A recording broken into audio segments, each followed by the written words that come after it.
The United States is uniquely positioned to play a leading role in the Asia-Pacific because of our history, our capabilities, and our credibility. America's increasing focus on the Asian-Pacific region has been one of the most distinctive features of the foreign and security policy of the Obama administration.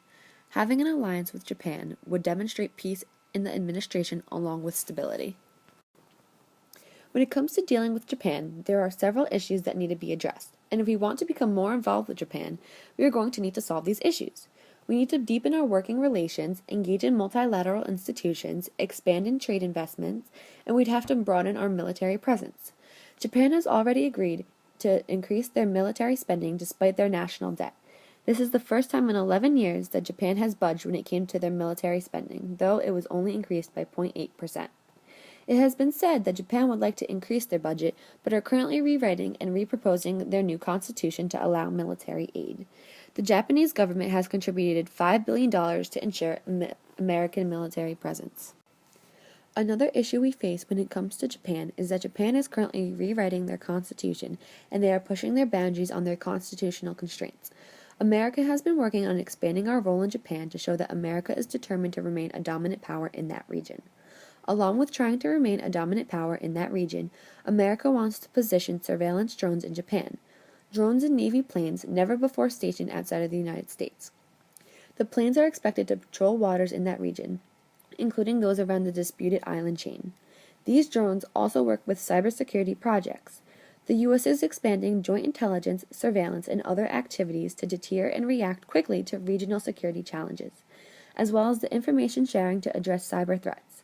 Also, in Japan, we are trying to strengthen the foundations of democracy and governance and development, and also lead to the protection and promotion of human rights. We already have a few trading alliances with Japan, and those are the fulcrum of our strategic turn to the Asia-Pacific. As an effort to make better relations with Japan, the U.S. has set up new acts such as the Lower Mekong Initiative and the Pacific Island Forums. The Lower Mekong Initiative was launched to support education, health, and environmental programs, which benefits Asia as well as Japan. And the Pacific Island Forum supports its members as they confront challenges from climate change to overfishing to freedom of navigation. The United States also has an agreement with Japan called the Open Skies Agreement. This agreement liberalizes the international aviation market. It adjusts the regime which military and other state-based flights may be permitted. It minimizes government intervention, which applies to passenger, cargo, charter services, and combination air transportation services. We also have a mutual defense treaty with Japan, and that basically states that we would both defend each other in war if it came down to it. The relationship between the United States and Japan has been marked by increasing tension and corresponding attempts to use diplomacy to reduce the threat of conflict. Each side had territorial interests in Asia that they were concerned the other might threaten. At the same time, each country's territorial claims in the Pacific formed the basis of several agreements between the two nations, as each government sought to protect its own strategic and economic interests. Soon, America and Japan's interests aligned. With President Obama's military pivot on the United States towards Asia, the government of the United States is putting a heavy hand on the Japanese government to pay even more for the United States defending its security.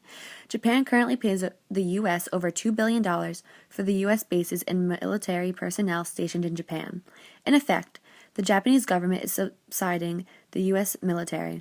American military exercises and deployment of strategic military equipment in Asia and Pacific has increased substantially as the war on Iraq ended and the war on Afghanistan winds down. The new Prime Minister of Japan, Shinzo Abe, values the Japan-U.S. alliance and has said publicly that his top foreign policy priority is to restore the trust and confidence that has characterized Japan's relationship with the United States since the end of the Second World War. The Obama administration declared its intention to shift the United States' focus to Asia, which is concurrently the center of the world's economic growth and potential source of long-term strategic challenges.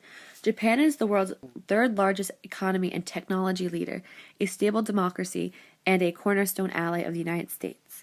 The country is key to success of the Obama policy. It is imperative that the administration devote the time, attention, and resources necessary to forge an effective partnership with the new government of Japan to convert the rebalance of vision to reality and to ensure that the United States can benefit fully from our renewed engagement with Asia.